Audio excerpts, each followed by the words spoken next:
Hi, today I'm going to talk about the history of astrology, from the earliest beginnings of astrology right up until today, and I'm going to speculate a little bit about the future of astrology.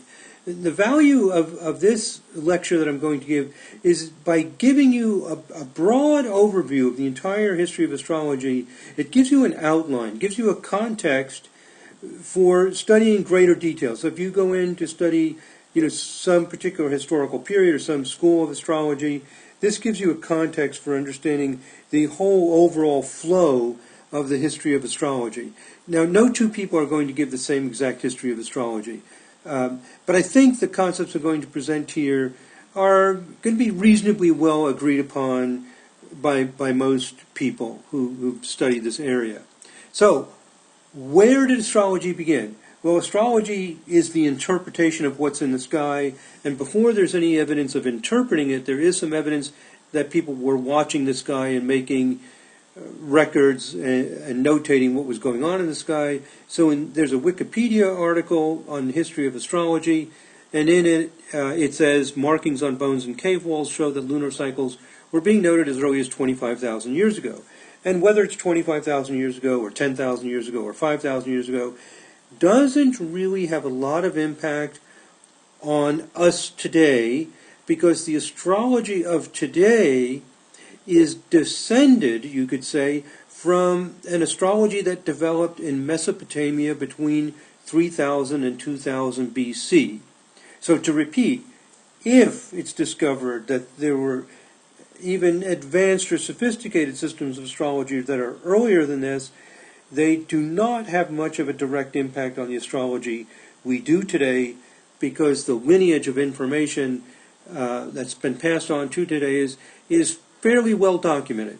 And it goes back to these clay tablets in Mesopotamia, which basically it's in the country of Iraq today, so in that area of the world. It's between 3000 and 2000 BC. We start seeing these clay tablets with astrological information. This is pretty well agreed upon. Two sources, for example, here's a link to an article by Rob Hand, he is an astrologer and a historian. He refers to this. And another reference, for example, would be the book Wrestling with Nature from Omens to Science by Peter Harrison, Ronald Numbers, and Michael Shank, which is a collection of articles. They're the three people who edited the book. And so it's a collection of articles by different authorities. In Chapter 1, with the title Natural Knowledge in Ancient Mesopotamia by Francesca Rochberg, on page 10 she refers to this. Anyway, you'll see it in any history of astrology. So the first astrology are omens, and I'll give you an example of what these omens are like right now. So here it is, Babylonian Omens. Here's some examples from a 17th century clay tablets. Now, some of these are not astrological, but there are omens based on different things. I'll relate a few that are not astrological, and then I'll share two that are astrological. If moths are seen in a person's house, the owner of that house will become important. Here's another one. If in a dream he eats the meat of a wild bull, his days will be long. Another one. If there is a mole to the right of his eyebrow, what his mind is set on, he will not attain. Now, here are two that are astrological. If Venus comes close to Scorpius, winds which are not good will blow. So, I guess that's probably literal. So, some astrometeorology, where Venus is near the constellation of Scorpio, there'll be some bad winds. Maybe that means strong winds or something like that. And here's another one. If Regulus carries radiance, the king of Akkad will exercise complete dominion. Now that one is interesting, because up till today, even today, the fixed star Regulus is considered to be the heart of the lion, related to being regal. I'm not sure exactly what carries radiance means. Maybe that means if it's not cloudy and it's bright at a certain time. But the basic idea is clear. So that's interesting, that some of these sound like crazy superstitions.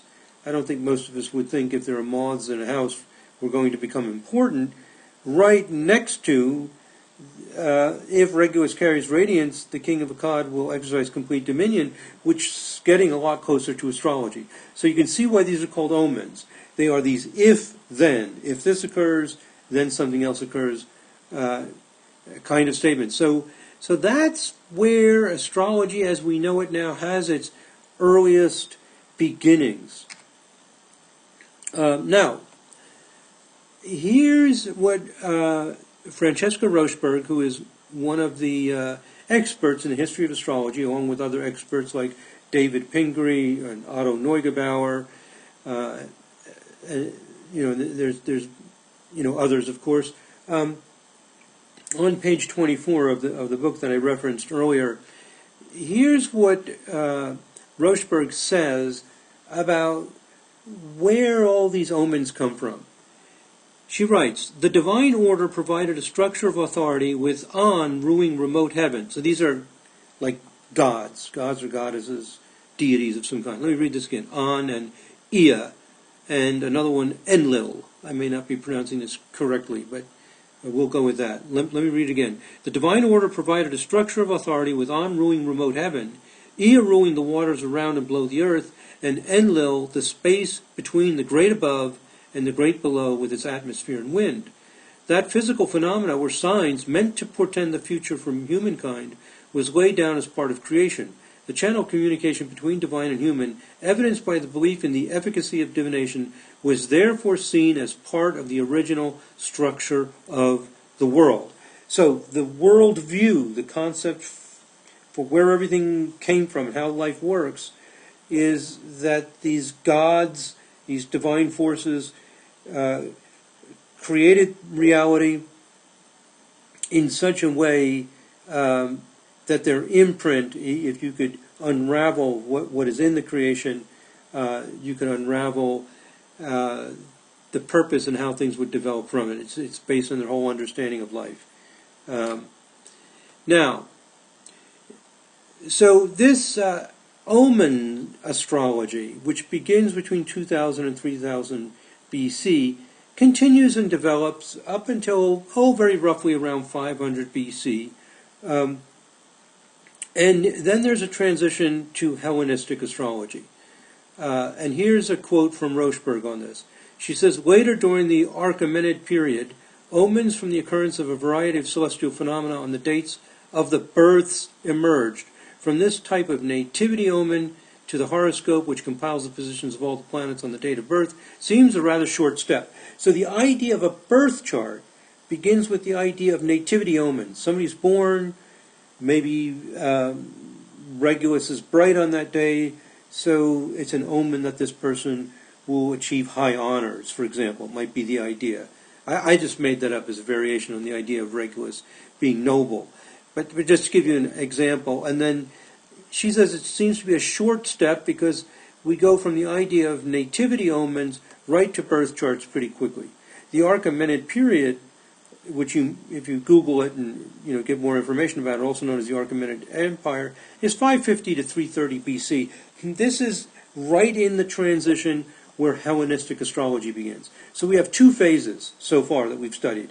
We have the omen astrology phase, and then it transitions to the Hellenistic astrology phase. So this Hellenistic astrology develops between about the year somewhere between 500 BC and the year 1. In those first 500 years BC, just prior to the year 1, is when the Hellenistic astrology develops and continues to be practiced, we'll say, for about another 500 years. So the omens are reframed in a new paradigm, and the complex astrological rules are created. So it's in and around the area of Greece and Egypt, and around there, these complex rules are created, and the omens are put into a conceptual framework. And astrology, as we know it, was invented or discovered within a very short time period. So this is the extraordinary and surprising finding, is that astrology, as we know it, was developed quite rapidly. All of these omens, which were collected, for thousands of years, were floating around, and then all of a sudden, somewhere between 500 BC and the year 1, people developed these models that are developed from the omens and put into very complex rules for astrological interpretation. So Rob Hand says, it is quite likely that the entire apparatus of horoscopic astrology was in place by the year 1, quite possibly several centuries earlier. One of the things that we have found in our studies of the later Greek writers is that they are already dealing with a later era of astrology. They have their ancients, as they have already begun to misunderstand some of the ancient teachings. One of these writers, Vettius Valens, actually went traveling through Egypt looking for masters of the old traditions, much like modern Americans have gone to India to study astrology and various sacred teachings. So, Vettius Valens lives between 100 and 200 AD, and in his time, there's this ancient tradition of astrology, which developed somewhere between after 500 BC, and he goes traveling through Egypt, going back to get those old traditions and sources of the astrology. While most of the Greek writers seem to have studied from books, Valens studied with at least a few living teachers of the old traditions. And it is clear from his work that much of what they taught would never have been written down but for Valens. So we're fortunate to have the writings of Valens that captures some of these ancient teachings. Ancient meaning going back, up to maybe 700 years before he was born, somewhere probably in the range about 400 BC to 200 BC is likely to be when a lot of astrology as we know it was put together as a system. Now, when astrology was invented or discovered, whatever you want to call it, in this very short time period, roughly 400 BC to 200 BC, very clearly probably no more than 500 BC to the year 1, right in that time period when these complex rules of astrology are assembled and put together, built from different omens and different conceptual models, what was going on? What was the type of thinking? Well, it was a time of model making, but very little model testing. We have Pythagoras, 570 BC to 495 BC, very roughly. We don't have exact years. Plato is about 425 to 348. Aristotle, who tends sometimes to be a little more empirically oriented, 384 to 322 BC, and Euclid, who assembles together the rules of geometry, probably adds a lot of his own insights to it, somewhere around 350 to 250 BC. So when astrology is being invented or discovered, whatever you want to call it, is the time of Platonic thinking. Plato is inspired by Pythagoras. The Platonic thinking is about the pure thought forms, the purity of abstract ideas. The physical world is seen as an imperfect manifestation of pure and perfect concepts and archetypes. And in this culture, in this environment, mathematics flourishes, because mathematics is all about pure abstract ideas, like perfect circles that don't exist in the real world, but it can exist as a concept in our minds, and the outer world becomes imperfect reflections of a pure thought. So that's the dominant thinking, with the emphasis on intuition and understanding, through direct understanding, how these pure thoughts work, unlike today with less emphasis on testing models. Here are some major time periods. I've talked about the Omen period, roughly 2500 to 500 BC. Now, if you start studying this in more detail, we can argue about the fine points here. Maybe 2500 isn't the best time period. I'm just giving a rough view of all this. And somewhere we have the transition to new models that are built around 500 to 100 BC, and the Hellenistic astrology is practiced from about 200 BC to roughly 600 AD, and then the center of astrology moves away from Greece, starts moving more towards the Middle East as Middle Eastern culture develops. And we have a medieval period. We could call it somewhere roughly 500 to 1500. Life doesn't proceed by clear, simple time periods. But during this time period, we have a big emphasis on Arabic influence, because during the Middle Ages, a lot of Europe, there was a lot of illiteracy among the masses of people, and in the Middle East, they kept alive a lot of the academic traditions. And then around the 1200s, Europe starts entering the Renaissance, partly influenced by their invasions with the Crusades into the Middle East and the discovering of the development of high culture, science and art in the Middle East. So Europe starts gaining more momentum starting around the 1200s. These are just rough, overviews of what was going on. So you have a medieval period that follows the Hellenistic, where astrology develops and flourishes, and new ideas are added, variations of ideas are added, and astrology just keeps growing and developing in different ways. And then we have the Renaissance period. We'll call it roughly 1400 to 1600. A critical point in this is Kepler. Around the year 1600, he integrates mathematics with the physical world. He discovers the laws of motion. This is really the first time that pure mathematics is seen as a basis for the real world. So this is a huge revolution. And so with that discovery and further developments in the 1700s with the work of Newton and others, science advances, because basically what happens is the intellectuals discover that this pure mathematics can be applied to the real world, and the science grows very, very rapidly with the huge breakthroughs of Newton. We have the development of calculus by Newton and Leibniz in the 1700s. So science advances, and it's a waning period for astrology, say roughly 1600 to 1750, and then it wanes, decreases even more, till it reaches really a very dry period, where there's not much emphasis on astrology from 1750 to 1900, and then astrology is revived around 1900, starting really around the late 1800s, by theosophists. This is a strong movement that was in England, also in the United States to some extent, where the theosophists were interested in mysticism, Eastern mysticism combined with Western mysticism, and this grew and developed from about 1900 to 1940. People like Galileo Leo revived astrology, wrote books, and popularized it. Then, in the mid-20th century, we have an emphasis on humanism. People like Dane Rudhyar start moving away from the theosophical style of astrology to a more personal, a more psychological kind of astrology.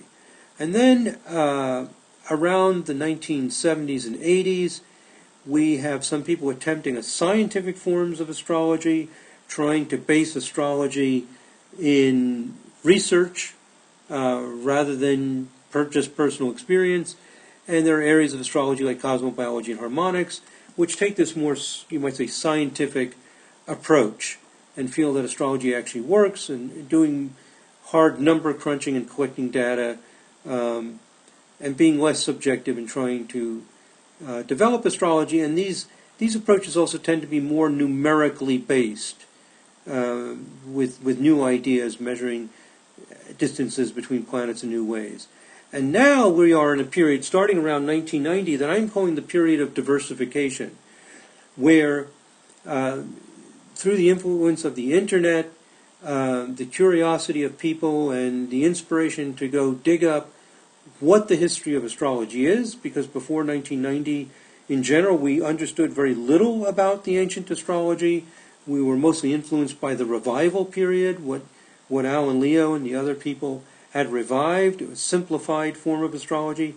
More people getting interested in Vedic astrology, more kinds of astrology, more along the psychological soul development, and spiritual kinds like evolutionary astrology. So we have an increasing diversification. So back in the 70s and 80s, most astrologers used similar ideas, and today it's spread out in a number of different directions. Now, during this whole history of astrology, Vedic astrology continues, I've got a little typo there, relatively independently for, let's say, at least 1,500 years. So the historians of astrology point out that Vedic astrology also grew out of the astrology in Mesopotamia. The language, the words that are used make it pretty obvious, and even if you debate that, the concepts are originally very similar, I should say, to the Hellenistic astrology. And you have a lot of different variations of Vedic astrology. It tends to be an oral tradition, according to many of the experts, like Hart de Fouw, who's a great Vedic astrologer, points out that this is primarily an oral tradition, especially in India, and there are you might say family recipes, different variations of ideas. But the Vedic astrology goes through fewer major transitions. The Renaissance doesn't impact the Vedic astrology as much. It's a more continuous living tradition right up until today.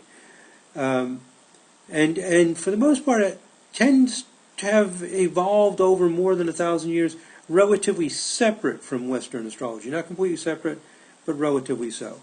So there it is. There's the history of astrology, from omens to the Hellenistic, where we get this intellectualization.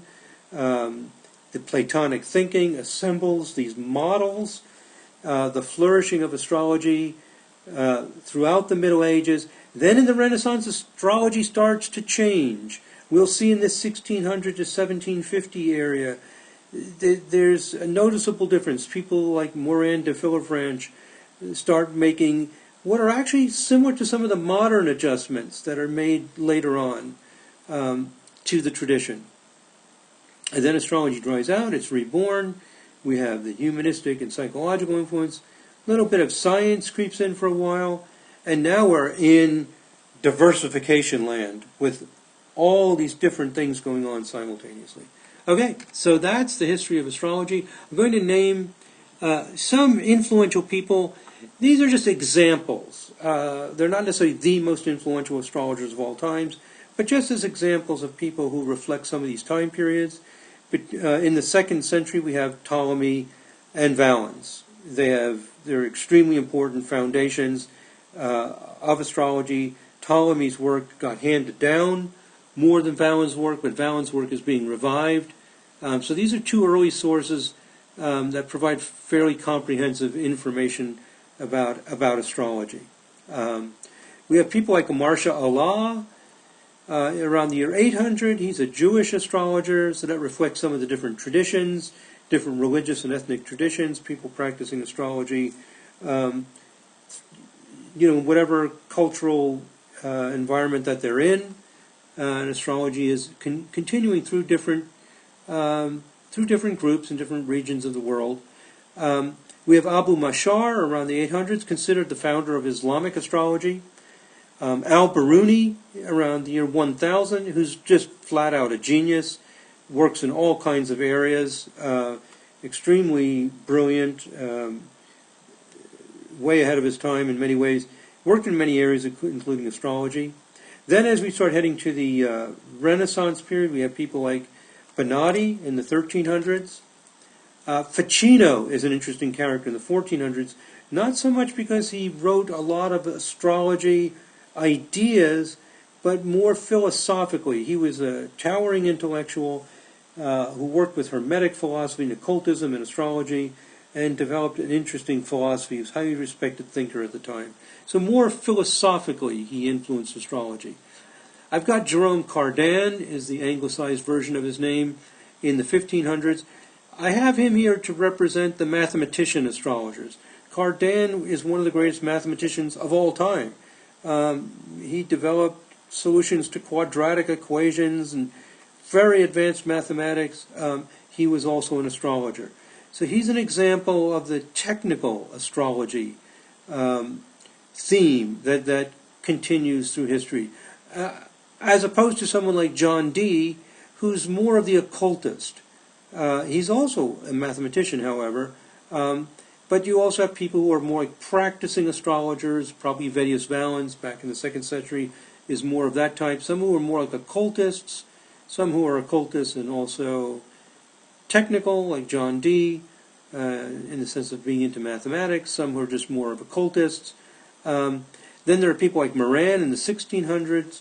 He wrote extensively, so we have a lot of his material. He consulted French royalty. And Moran develops his whole system of astrology with a lot of changes, things that he doesn't agree with. William Willey is another person who's had a big influence on modern astrology, also in the 1600s, in horary astrology. So these are examples of some of the kinds of people who were notable and reflected different themes. Then, of course, in the revival of astrology in the early 1900s, we have people like Alan Leo, who revived the tradition. Among the scientific kinds of astrologers, we have Reinhold Eberton, who developed a form of astrology called cosmobiology, John Addy, who developed harmonic astrology, and then we have people who just tried to, you might say, tried to demonstrate that astrology really worked, like Mikhail Gogolin. And then the huge area of psychological astrology, which I think is really by far the most dominant form of astrology since the mid-20th century and right up till today. You hear a small number of people making a lot of noise, you might say, a lot of excitement about Hellenistic astrology or Vedic astrology, or in my case I do something I call vibrational astrology, which is essentially harmonic astrology. But I think these are small groups compared to the overwhelmingly huge number of people in variations of the psychological astrology, a simplified astrology of modern times. Dane Rudhyar was instrumental in this. Liz Green, very influential psychological astrologer. Noel Teal, another very influential psychological astrologer. Stephen Arroyo, who wrote some very popular books. I know many people have said his books were the best books they've ever read, for example. So he didn't write a lot, but the few books he wrote have had big impact. Noel Teal and Liz Green and Rudhyar are prolific. They've written huge amounts of stuff, each one of them.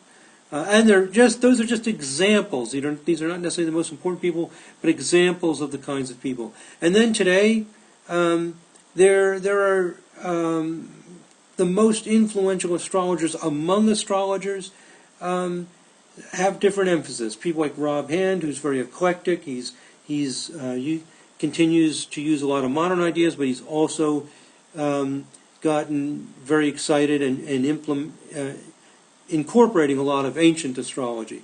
And then there's people like Stephen Forrest, who are more in the modern camp, and he's developed a style of astrology called evolutionary astrology. These are two examples of people that, when they speak at a conference, they are given a large room, and that large room usually fills up. And because of the diversity of styles of astrology and approaches to astrology, there can be some conflict between different astrologers.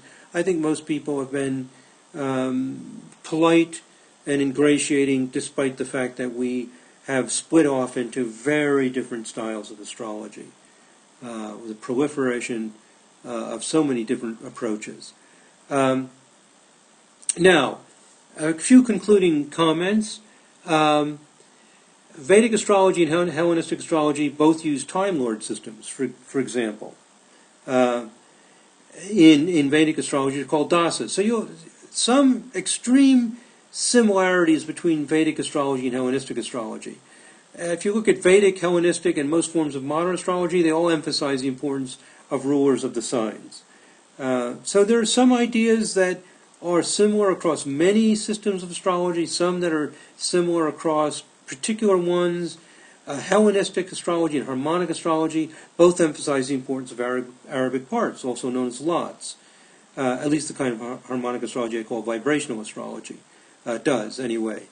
So there you have a very modern, a very ancient form, both agreeing about a particular thing. So my conclusion No two astrological systems are completely distinct. The boundaries between different astrological systems is not sharp, and some astrologers use hybrid systems. They pick and choose different things from different areas. So astrology has gotten very diverse, very complex, and the different traditions are not all completely distinct from each other. When you start studying Vedic astrology in detail, you find that there are systems of Vedic astrology that are more similar to Western systems than other systems. So there's a lot of different traditions, different lineages, and variations of it. It's very complex, and people are going off in all these different directions now. Now, the future of astrology, now that we've done a quick overview of the entire history of astrology, where does this seem to be leading us? Well, where are we now? Modern life is dominated by the evidence-based approach to understanding. Science, you might say, is the strongest modern religion. If we want to know what to do with our headache or something, it comes to health care, how do you fix a broken bone, what foods should you eat to be healthy? Science has a big impact on everything we do. Every use of the internet, the way we travel, we are very dependent on the engineering marvels of the modern scientific world. And knowledge and information in modern times is democratic. You don't have to be enlightened or holy to know what is correct. You just have to do good research. And if your research shows that something works, then that tends to be what's used. There's also, of course, a lot of politics involved in people manipulating the system to make money and so on. But at least in theory, and often, for the most part in practice, we are an empirical people. The modern age is empirical. It's based on evidence, very evidence-based, unlike the Omen astrology, unlike when astrology was founded in Hellenistic times. If you created a model and the model felt good and the model felt right, and you saw a few cases that it worked, you're home free. It's model building was the emphasis. Today, the emphasis is we test models to see if they really work. The feeling is more like anybody can create a model. Does it really work? It seems obvious to us, but people did not always think the way we do today. Rochberg emphasizes this. She says science, as we think of it today, really did not exist in Babylonia. It didn't exist because the whole model for how they understood life was so different. So we're in a new age. We're in an age where people think radically differently from the way people were thinking throughout the tradition of astrology. This is what I think most historians would argue. And it's starting around 1600 where you start to see that shift from Platonic thinking to more evidence-based thinking. So where is astrology going to be in the future? And this is very controversial. All we can do is speculate about the future. But in an age that's very scientific and very evidence-based, what we do in astrology is primarily convenience sampling. We do charts of clients and friends and famous people, and we make arguments about what works based on that. We don't do more controlled studies. Sometimes astrologers say, well, I don't have time to do controlled studies and fancy research, and they seem to be referring to hypothesis testing, where you have to collect data, state a hypothesis, test and see if your idea is right, and do a very strong validation of an idea. But in between convenience sampling and hypothesis testing are many kinds of controlled studies, such as extreme case sampling, which I'm almost fanatical about. I think it's incredibly important. Data mining, pilot studies, there's a huge realm of research methods that lies between convenience sampling and hypothesis tests. So my personal view on this controversial subject is that astrologers typically use convenience sampling. Until we start using other research methods, astrology will not move towards the mainstream. We're not speaking the language of modern society. I think that this is more important than certification programs, counseling skills. All of these things are important ideas that astrologers are emphasizing. I think they're very good. But I think even more important than all that for making astrology compatible with modern culture is that it needs to be more evidence-based by using more of these things that lie between the extremes of convenience sampling and hypothesis tests. Okay, so that's it, my friends. A quick overview of the entire history of astrology. I tried to show you some of the main time periods. And keep in mind that life is never that completely simple. There are people who live during a time period and have an influence who step outside the scope of how things are normally done. There's lots of exceptions to any rule. But that's the overall flow, the overall major tendency, like where the mass of thought was moving through time. I think it's pretty well agreed upon by most astrologers.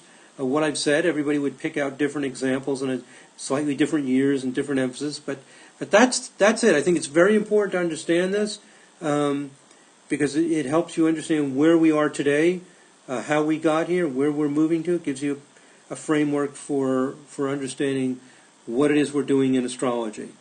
Okay, that's it. Thank you very much. God bless. Namaste.